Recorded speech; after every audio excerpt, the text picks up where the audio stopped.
What if you could get the feeling of a brand new home without the wait, plus $70,000 of builder upgrades included? Then welcome to 71 Harpin Way West in Fergus. Built in 2022 and located in the sought-after Storybrook community, this detached home offers about 2,450 square feet, 4 bedrooms, 4 bathrooms, and a double-car garage.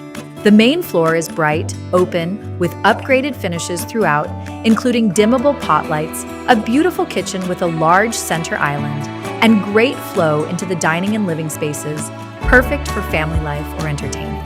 Upstairs, there are 4 spacious bedrooms, 3 walk-in closets, second-floor laundry, and a primary suite that feels like a true retreat, with a spa-inspired ensuite, glass shower, built-in bench, and premium finishes. The basement is unfinished, with a bathroom rough-in and lots of future potential.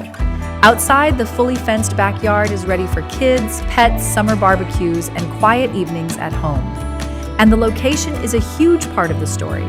You're close to parks, trails, schools, shopping, restaurants, downtown Fergus, and the Grand River.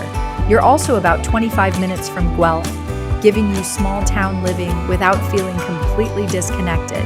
So if you've been looking for a newer build with the upgrades already done, this one is worth a look. Call Teresa for a private showing today.